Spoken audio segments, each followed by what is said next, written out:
బహుజనుల రాజ్యాధికారం కోసం తన జీవితాన్నే పణంగా పెట్టి బీఆర్ఎస్ పార్టీలో అతి కీలకమైన నేతగా ఉన్నప్పటికీ బహుజనులకి అధికారం తేవడానికి కోసం బీఎస్పీ పార్టీలో చేరి తన యొక్క రాజకీయ భవిష్యత్తుని ప్రజల కోసం అంకితం చేసిన ఒట్టె జానయ్య యాదవ్ గారితో ఉన్నాము. బీఎస్పీ పార్టీ జిల్లా అధ్యక్షులు.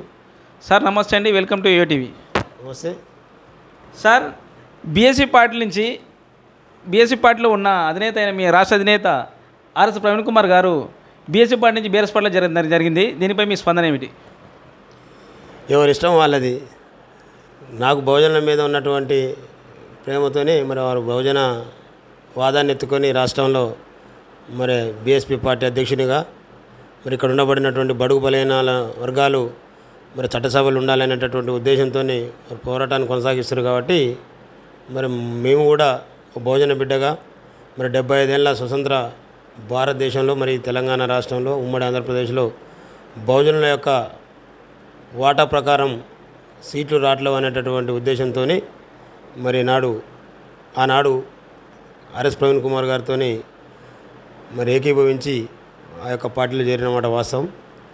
మరి మారుతున్న రాజకీయ పరిస్థితుల దృష్ట్యా మరి ఆర్ఎస్ ప్రవీణ్ కుమార్ గారు ఈనాడు మరి ఏదైతే దొరలకు వ్యతిరేకంగా పోరాటం కొనసాగించి మరి ఆ దొరలతోనే మళ్ళీ బహుజన రాజ్యం వస్తుందనేటటువంటి నమ్మకంతో మరి ఈనాడు బీఆర్ఎస్ పార్టీలో జాయిన్ కావడం జరిగింది.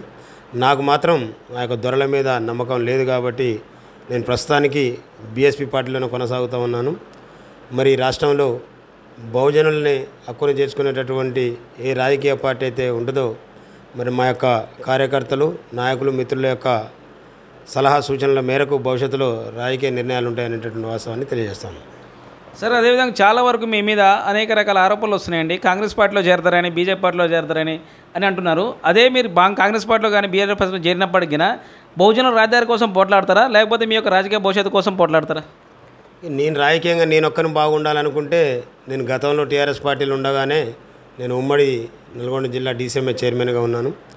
కానీ నేను ఒక్కరిని బాగుండటం కాదు, ఇక్కడ ఉండబడినటువంటి బడుగు బలహీన వర్గాలకు ఒక మంచి అవకాశాలు రావాలంటే మరి నాలాంటి వాళ్ళు చదువుకున్నటువంటి యువత మరి ఆనాడు తెలంగాణ ఉద్యమంలో చురుగ్గా పనిచేసినటువంటి మేము మరి యొక్క బహుజనవాదాన్ని కూడా నెత్తినెత్తుకోవాలనేటటువంటి ఆకాంక్షతోనే మరి అన్నీ కూడా వదులుకొని అనేక రకాలుగా ఆ యొక్క అధికారంలో ఉండబడినటువంటి బీఆర్ఎస్ పార్టీ కావచ్చు, మరి ఇక్కడ ఉండబడినటువంటి అప్పటి మంత్రి మరి జగదీశ్వర్ రెడ్డి గారు దాదాపు నా మీద 70-80 కేసులు పెట్టి అనేక రకాల చిత్రహింసలకు గురి చేసినప్పటికీ కూడా ఎక్కడ కూడా తగ్గకుండా మరి చివరి వరకు కూడా పోరాటం చేసి మరి వాళ్ళని ఎదిరించినటువంటి చరిత్ర నాకుంది.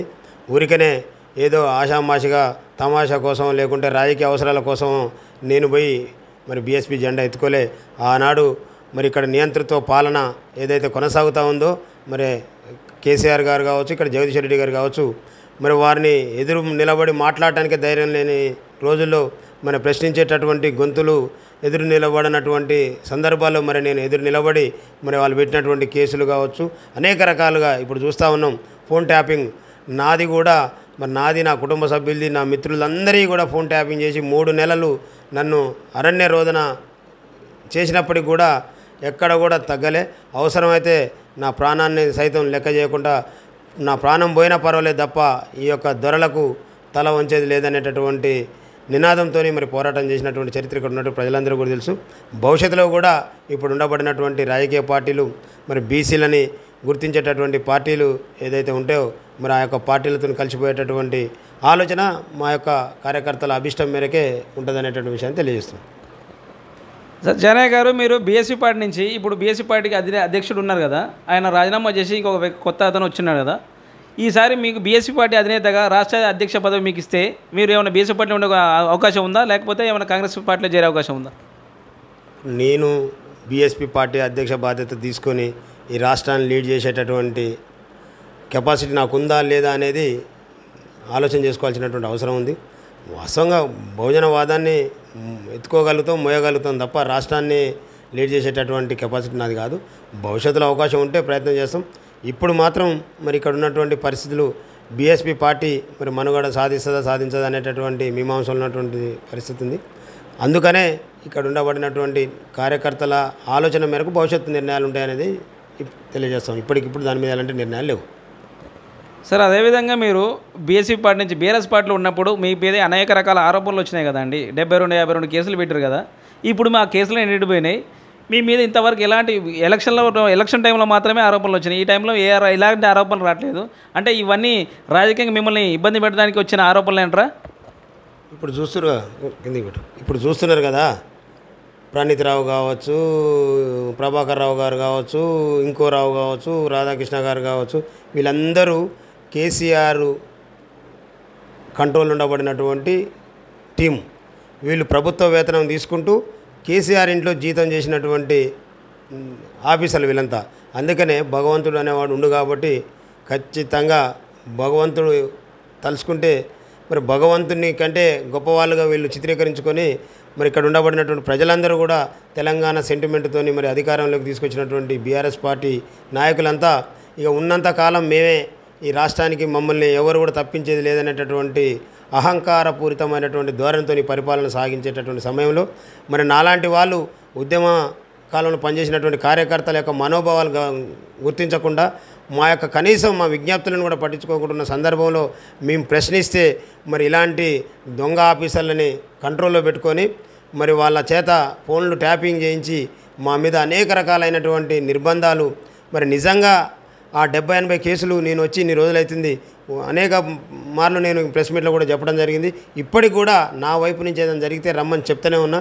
నా దగ్గరికి రాకుండా ఇంకేదో డ్రామాలు చేస్తున్నటువంటి వాళ్ళు కూడా కొంతమంది డ్రామా నాయకులు. ఎందుకంటే మంత్రి ఆ యొక్క సొంత మనుషులను పెట్టుకొని వాళ్ళకు అనేక రకాల ప్రలోభాలకు గురి చేసి వాళ్ళ ద్వారా నా మీద కంప్లైంట్ చేయించినటువంటి ఇవి కూడా చాలా ఉన్నాయి. నా ఫోన్లను కూడా ట్యాపింగ్ చేసినటువంటి ఇవన్నీ కూడా నేనేం చేయాల్సినటువంటి అవసరం లేదు. ఇవాళ సరైనటువంటి నాయకుడు ఈ రాష్ట్రానికి ముఖ్యమంత్రిగా మరి రేవంత్ రెడ్డి గారు అనేక రకాలైనటువంటి ఇబ్బందులను ఎదుర్కొని మాలాంటి వాళ్ళందరం పడ్డటువంటి బాధలు మరి ఆయన కూడా పడి మరి ఆయన కూడా జైలు జీవితాన్ని అనుభవించి మరి వాళ్ళు వచ్చిండు. మరి అంత పెద్ద నాయకునికే తప్పలేదు ఆ రోజు మరి ఫోన్ ట్యాపింగ్లు, ఆయన కుటుంబానికి ఇబ్బందులు. మరి వాళ్ళ అధికారం వాళ్ళ చేతిలోకి వచ్చింది కాబట్టి ఇవన్నీ కూడా గౌరవ ముఖ్యమంత్రి గారే మరి అన్నీ చూసుకుంటారనేటటువంటి ధైర్యంతో మేమందరం కూడా ఉన్నాం. మా మీద పెట్టినట్టు 70 అంటే 9 సంవత్సరాలు ఆయనతో ఉన్నప్పుడు ఏ ఒక్క కంప్లైంట్ రాదు. మీరు చేసేటటువంటి పని బాగాలేదు, మీ పరిపాలన నియంత్రిత ధోరణితో ఉంది, మరి నిజాముల్ని మరిపిస్తున్నారని ఒక పార్టీ కార్యకర్తగా ఉద్యమ సహచరునిగా మేము మాట్లాడటమే తప్పుగా భావించి మా మీద మరి 70-80 కేసులు పెట్టేయటం అనేది ఆయన దుర్మార్గానికి, ఆయన దౌర్భాగ్యానికి నిదర్శనం. మరి వాళ్ళ అతి తొందరలో ఆల్రెడీ వరుస స్టార్ట్ అయిపోయింది. ఇలా చూస్తూ ఉన్నాం.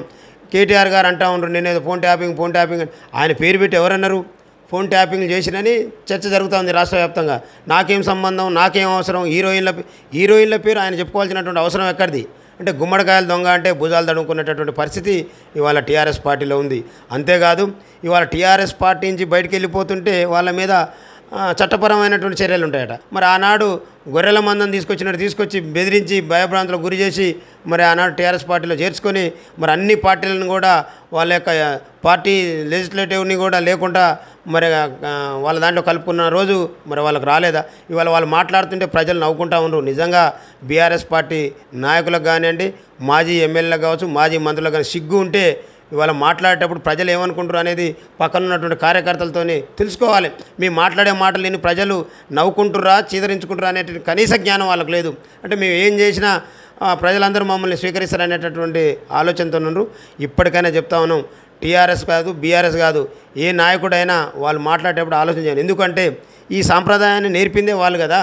ఈనాడు అడ్డగోలుగా సంతలు పోయి గొర్రెలను మేకలను కొనుక్కున్నట్టుగా తీసుకొని ఎమ్మెల్యేలని, ఎంపీలని, అన్ని పార్టీలు ఉండబడిన సర్పంచ్ని, వార్డు మెంబర్లని, కౌన్సిలర్లని తీసుకొచ్చుకొని తన మందలో వేసుకొని కనీసం వాళ్ళ అవసరాలను కూడా గుర్తించకుండా వాళ్ళ పీఠాలు కదలకుండా ఉండటం కోసం మరి అనేక రకాలైనటువంటి కుట్రలు చేసినటువంటి వాళ్ళు ఈనాడు మాకేం సంబంధం లేదు, ఇట్లా అన్యాయం అట్లా అన్యాయం, వాళ్ళు పార్టీని వదిలిపెట్టిపోతే దుర్మార్గం. వారి 100 ఏళ్ళ నుంచి ఉన్నటువంటి కాంగ్రెస్ పార్టీ నాయకులందరినీ తీసుకొని పోయి టీఆర్ఎస్లు ఇన్ని ఏళ్ళ పుట్టిన 10 ఏళ్ళ 20 ఏళ్ళ క్రితం పుట్టిన టీఆర్ఎస్లో కలుపుకోరు. కానీ మరి 100 ఏళ్ళ చరిత్ర కలిగినటువంటి కాంగ్రెస్ పార్టీ, బీజేపీ పార్టీ వీళ్ళ కార్యకర్తలు ఎవరన్నా పోగానే మాత్రం వాళ్ళకు సిగ్గు లేదు, వాళ్ళకు నీచం, వాళ్ళకు అద్ది దౌర్భాగ్యం అలాంటి మాటలు మాట్లాడుతారు. కాబట్టి కేటీఆర్ గారు మాట్లాడినా, మరి హరీష్ రావు గారు మాట్లాడినా, ఇంకా వారి కింద ఉండబడినటువంటి మాజీ ఎమ్మెల్యేలు మాట్లాడినా, మంత్రులు మాట్లాడినా ప్రజలు నవ్వుకుంటారు. ఇప్పటికైనా బీఆర్ఎస్ నాయకులు చేసిన పొరపాట్లని సరిదిద్దుకొని ప్రజలను మేము చేసినటువంటి పొరపాట్లు తెలంగాణ ఉద్యమ స్ఫూర్తిలో వచ్చిన సందర్భంలో మీరు మమ్మల్ని కడుపులో పెట్టుకొని మాకు అధికారం ఇస్తే మేము అహంతో అనేక రకాల పొరపాట్లు చేసిన మమ్మల్ని క్షమించండి అని పార్టీలో ఉన్నటువంటి ప్రతి కార్యకర్తను వేడుకోవాలి తప్ప ఇంకా అహంకారపూరితమైనటువంటి మాటలు మాట్లాడి ఇలా ఏదో కరువు వచ్చింది, నీళ్ళు ఇలా తెచ్చిరు ఏంది? ఈ కార్యకర్తలకు మంచి రోజులు స్టార్ట్ అయినాయి.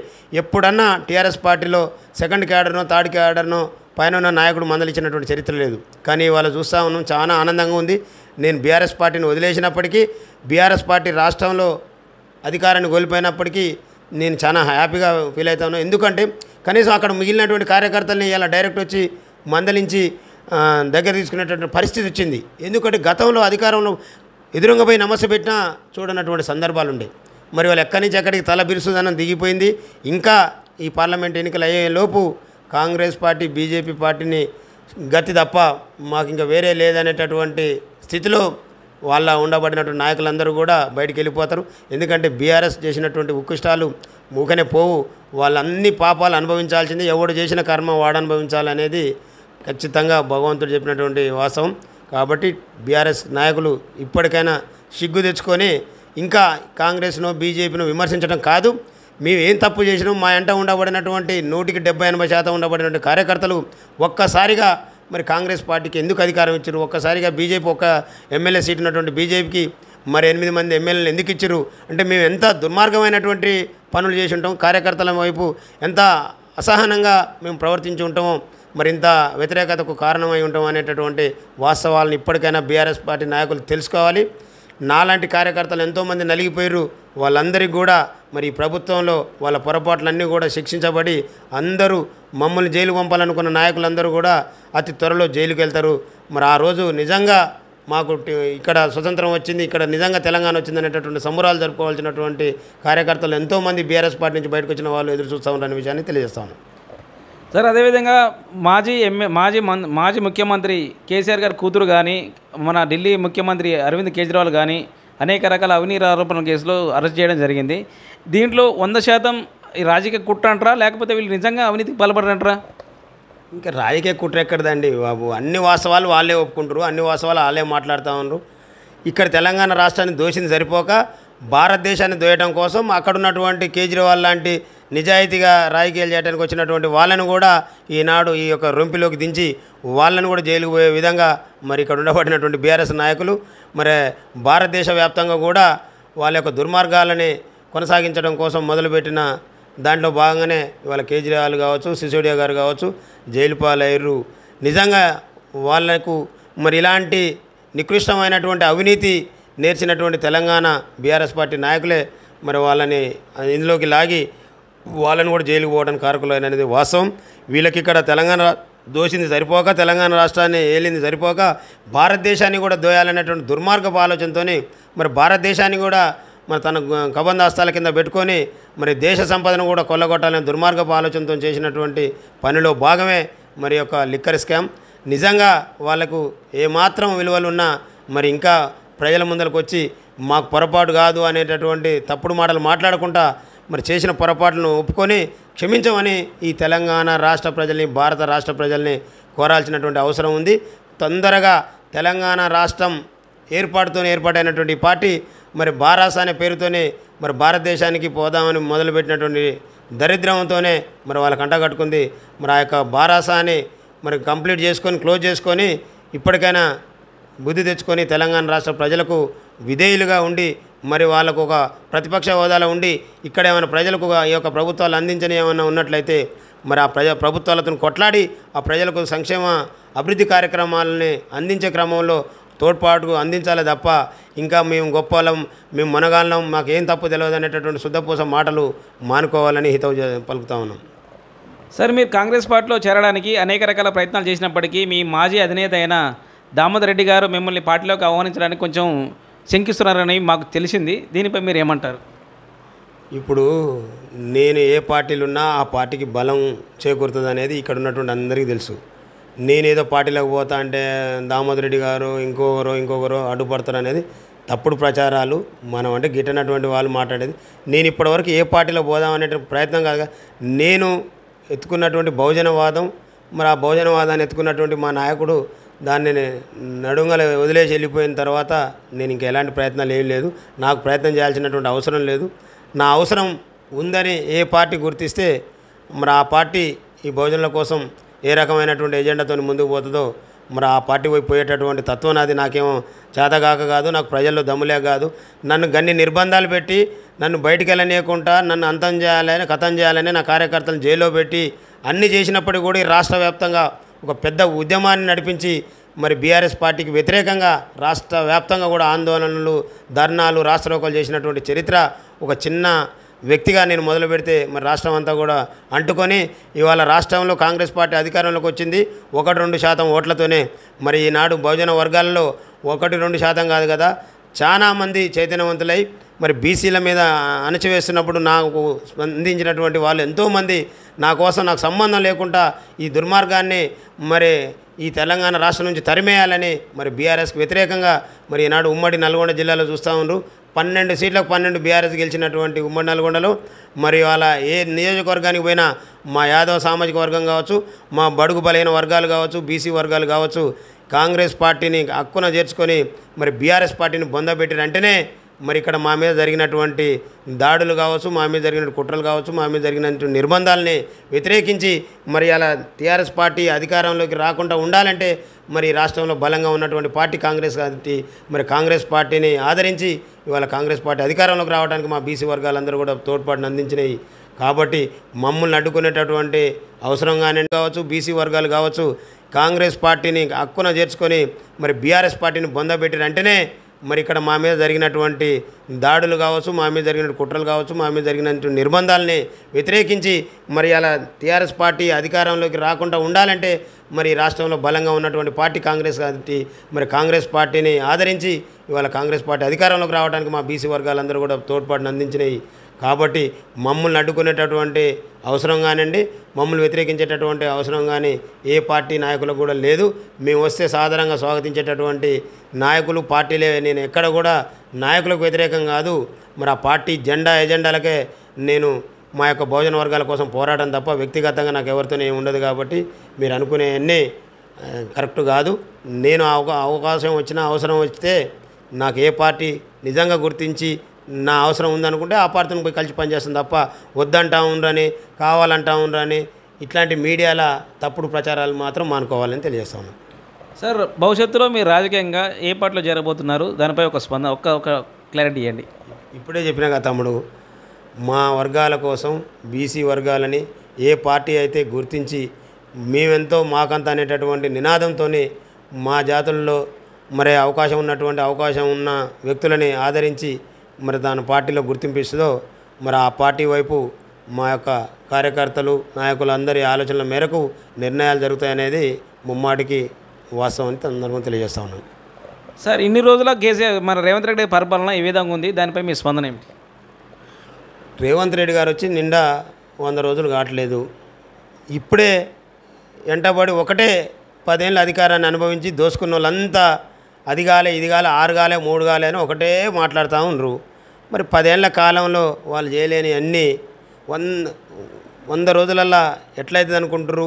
మరి వాళ్ళు విమర్శించేటటువంటి విమర్శని కూడా ప్రజలు స్వీకరిస్తురా లేదనేటటువంటి ఆలోచన లేకుండా ఈనాడు ఇప్పుడున్నటువంటి పార్టీలన్నీ కూడా విమర్శ చేస్తాను. నేనేమంటున్నానంటే వ్యక్తిగతంగా నాకు పార్టీతో సంబంధం లేదు. ఈ యొక్క రాష్ట్రాన్ని మనం సంపన్న రాష్ట్రంగా మన చేతికి అందించిన రోజు కేసీఆర్ గారి చేతిలో పెట్టినాం. మరి ఇవాళ ఈ రాష్ట్రాన్ని మొత్తం దోచి జీతాలు కూడా ఇవ్వలేనటువంటి పరిస్థితి ఆనాడు టీఆర్ఎస్ పార్టీ ప్రభుత్వం అధికారం ఉన్నాడు చూసినాం. మరి అలాంటి దాన్ని ఇంకా దుర్మార్గం ఏంటంటే ఒక టెండర్లు, వైన్స్, లిక్కరు అడ్వాన్స్గా అధికారం రాకముందే, ఇంకా టైం రాకముందే 3 నెలల ముందే టెండర్లు పిలుచుకొని వాటిని కూడా కాజేసినటువంటి చరిత్ర మరి యొక్క బీఆర్ఎస్ పార్టీ నాయకులు. అంటే ఖజానా మొత్తం ఖాళీ చేసి ఎవడన్నా రాని ఇక ఎట్లా పాలిస్తారో చూద్దాం, మాకు ఎట్లాగో అధికారం పోతుంది అనేటటువంటి దుర్మార్గ ఆలోచనతో వాళ్ళ చేతిలో పెట్టి ఇవాళ రేవంత్ రెడ్డి గారిని 6 గ్యారంటీలు అమలు కాలేదు, 3 గ్యారంటీలు అమలు కాలేదు, 2 లక్షల రుణమాఫీ కాలేదు చేస్తారు. భయ్ ఎక్కడి నుంచి తెచ్చేయాలి? నువ్వు చేసినటువంటి దుర్మార్గాలని అన్నిటి 1, 2 కాదు కదా. మరి వీటన్నిటిని అధిగమించి మరి ప్రజల్ని చైతన్యపరుస్తూ మరి ప్రజల యొక్క మౌలిక అవసరాలు తీరుస్తూ మరి ఇచ్చినటువంటి హామీలు కూడా నెరవేర్చే ప్రయత్నం చేస్తుండనే దాంట్లో ప్రజలు నమ్మే విధంగా ఉంది కాబట్టి వాళ్ళ యొక్క పరిపాలన ప్రస్తుతానికి బేసుగానే ఉంది. భవిష్యత్తులో మరి ఈనాడు కసితోని కేసీఆర్ గారి చేత అణచవేయబడ్డటువంటి నాయకులందరూ ఒకటై మరి ఈ రాష్ట్రాన్ని పరిపాలిస్తున్నారు. మరి నియంతృత్వ పాలన ఇక్కడ లేదు, ప్రజాస్వామ్యం మరి ఇక్కడ కనిపిస్తూ ఉంది. ఈ ప్రజాస్వామ్యంలో అందరి ఆలోచనలకు అనుగుణంగా మరి రాష్ట్రాన్ని వాళ్ళు కూడా తీర్చిదిద్దే ప్రయత్నం చేస్తూ ఉంటారు. కాబట్టి నిజంగా ఆ యొక్క తీర్చిదిద్దే క్రమంలో ఏమైనా లోపాలు ఉన్న రోజు విమర్శ చేస్తాం తప్ప ప్రస్తుతానికి వాళ్ళ టైం వాళ్ళకి ఇవ్వాల్సిందే. ఇంకా 6 నెలల పాటు మరి కాంగ్రెస్ పార్టీ ఏమి చేసినా అంటే ఇక్కడ ఉన్నటువంటి ప్రజలందరూ కూడా స్వీకరిస్తారు తప్ప వ్యతిరేకించే పరిస్థితి అనేది ఉండదు. సార్, చివరిగా మీ బహుజనులకు రాజ్యాధికారం కోసం మీరు ఎన్ని రోజులు సంది పార్టీ మారి చేంజ్ అయ్యి అనేక రకాల ప్రయత్నాలు చేశారు కదా, చివరిగా మీ బహుజనులకి రాజ్యాధికారం రావాలంటే ఏం చెప్పాలనుకుంటున్నారు? ఏదో రోజు అంటే బహుజనుల తెలంగాణ రాష్ట్రం వస్తుందని ఎవరన్నా కలలు కన్నారా?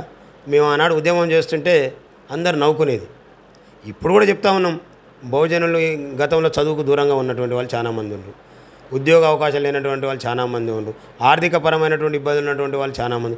ఈనాడు బహుజనులందరూ చదువుకున్నారు, విద్యావంతులయ్యారు, మేధావులు, ఆర్థికంగా బలోపేతం అవుతా ఉన్నారు, చైతన్యం వచ్చింది. ఏది ఏమైనా మన రాజ్యం రావాలి, మనం కూడా చట్టసభల్లో ఉంటే తప్ప మన జాతులకు మేలు జరగదనేటటువంటి గతంలో ఎవరైనా పోటీ చేయాలంటే నాకెందుకు లేదు, మన దగ్గర అక్కడ వాళ్ళు వీళ్ళు ఉన్నారు కదా అని వాళ్ళకు సపోర్ట్ చేసేవాళ్ళు. మనం ఎందుకు ప్రయత్నం చేయకూడదు? ఇప్పుడు నాలాంటి వ్యక్తి ఈ రాష్ట్ర మంత్రితోని మరి పోటీపడి ఎదురు నిలబడి ప్రశ్నించే కాడికి వచ్చిన వెంటనే మరి ఆ యొక్క చైతన్యానికి నిదర్శనం మరి మేమే కదా.